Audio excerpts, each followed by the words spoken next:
conseguirá aprovar as reformas no Congresso? Acredita que o governo conseguirá construir um pacto de governabilidade junto ao Legislativo?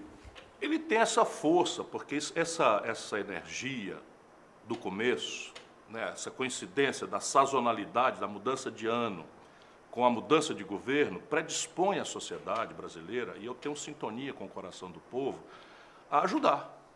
As pessoas são meio despolitizadas, elas não compreendem bem, voltam muito na superfície, no caso do Bolsonaro mais gravemente ainda, mas ficam meio que predispostas a aceitar as iniciativas do governo.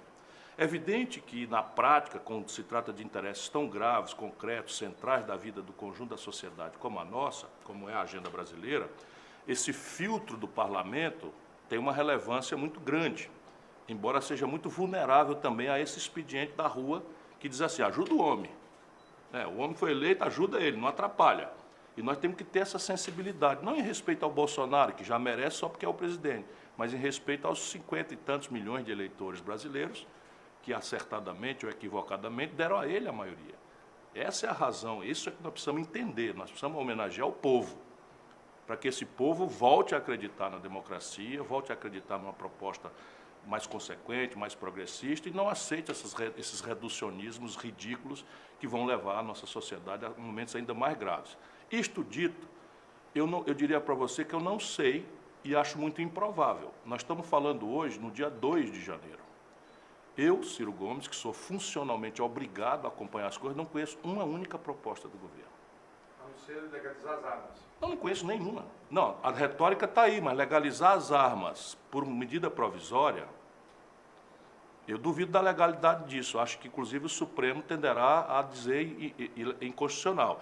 Mas aí nós precisamos separar. Existem duas agendas. Numa ele vai reinar mais facilmente, que é essa agenda, vamos dizer, de costumes, lato sensu. Então, redução de maioridade penal, facilitar o acesso à arma, agravar a legislação de execução penal, porque a sociedade brasileira está realmente cansada da violência impune e está, mais do que em qualquer outro assunto, predisposta a experimentar inovações. Redução da maioridade penal, todos são equívocos, simplificadores, grosseiros, mas ele vai tentar, e nisso ele demonstrará que está tentando cumprir a promessa, o que vai mantendo o capital político dele com uma certa sobrevida. A outra agenda, que é para a qual nós devemos chamá-lo, atenção PT, presta atenção no serviço, nós devemos chamá-lo para a agenda do emprego, palavra que ele não citou uma vez sequer, nem no discurso oficial. Nós devemos chamá-lo para a questão do juro, nós devemos chamá-lo para a questão da inadimplência dos 63 milhões de brasileiros que estão com o nome sujo no SPC, nós devemos chamá-lo para discutir a condição da aposentadoria, nós devemos chamá-lo para discutir aqueles assuntos que ele vai fugir deles. Por quê? Porque aqui tem dois problemas. Primeiro, o problema em si é muito grave. Segundo, ele não entende o problema. Segundo, a equipe dele não entende o problema e, quando entende, entende de forma equivocada. Portanto, o remédio que eles vão propor vai ser um remédio errado, que provavelmente tenderá muito mais a agravar a doença socioeconômica do Brasil do que mitigá-la. Seria um grave erro a gente aceitar a provocação do Bolsonaro de discutir identitarismos. Eu não estou desfazendo a importância da agenda identitária, mas se a gente for discutir o identitarismo, o que é que a gente faz? A esmagadora maioria do povo brasileiro, que é pobre, está desempregada, está assustada com a violência, está maltratada na rede de saúde, essa gente toda tende a entender nossas razões se nós discutirmos essas razões. Mas se a gente for discutir kit gay, se a gente for discutir...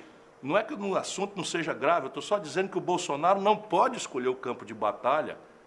Por quê? Porque a nossa sociedade, sendo pobre, se identifica conosco na velha luta de classe. Mas ela é uma sociedade que tem uma moral conservadora, crescentemente evangélica, neopentecostal, católica, cristã, para cujos esses temas eles se dissociam de nós e trabalham contra seus próprios interesses. Essa é a essência da guerra híbrida, que esses imbecilóides da burocracia do PT não estão entendendo nada.